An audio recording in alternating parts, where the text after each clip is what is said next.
This is Anonymous Reborn, and here's the 4th episode of Trouble in Terrorist Town in-depth.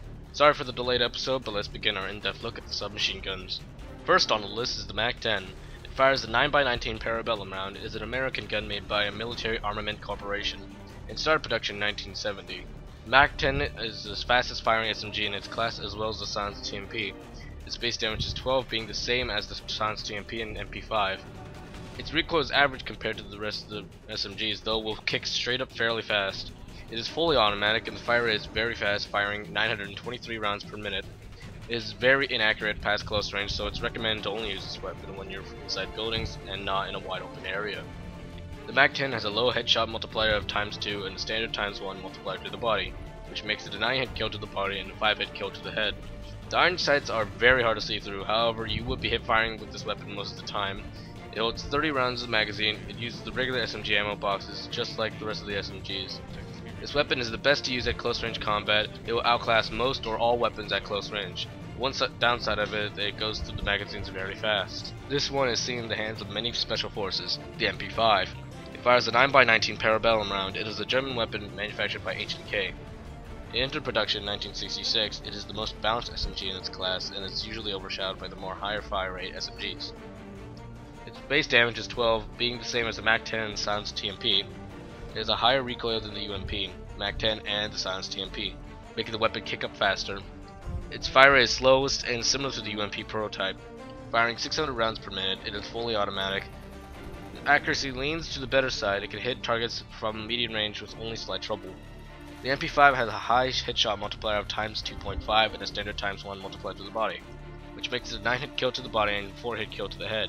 The iron sights are all very open, however they're awkward to look through. It holds 30 rounds of magazine. It uses the regular SMG ammo boxes just like the rest of the SMGs. This weapon is very good at close range and medium range. Its high headshot multiplier makes up for its low fire rate.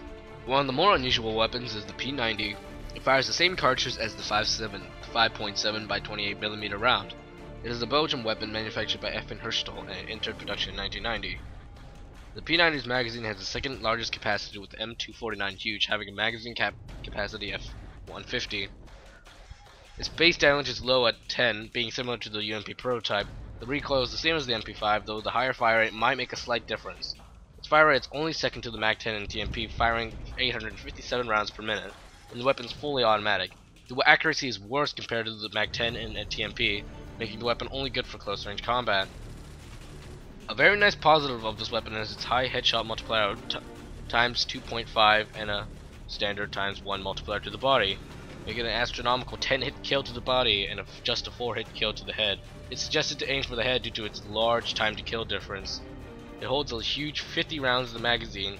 It uses the regular SMG ammo boxes just like the rest of the SMGs. This weapon is very inaccurate for anything past close range combat. However, you might need to be a bit more close to your victim compared to the MAC-10 and silenced TMP. Love the MAC-10 and want stealth? Then the silenced TMP is right for you. It fires the 9x19 Parabellum round. It is an Austrian weapon manufactured by Steyr, and it entered production around the 1990s. The design was later sold to B&T to produce the MP9.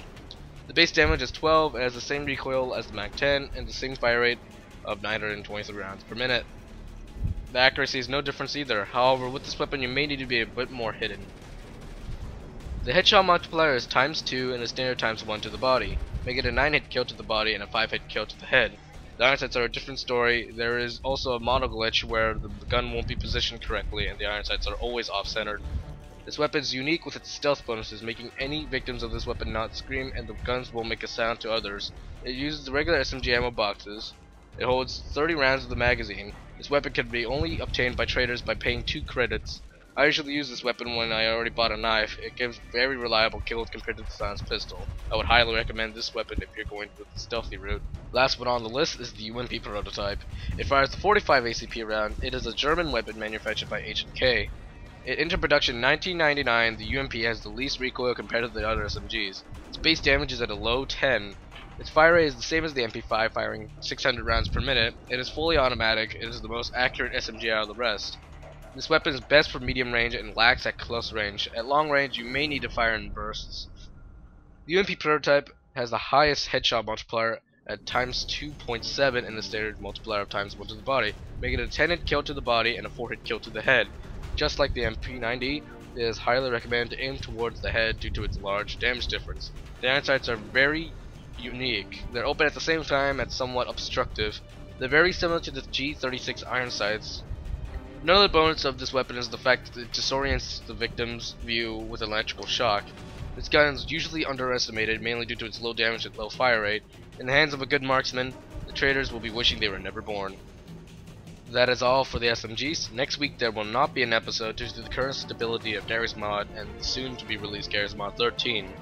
Until then, farewell.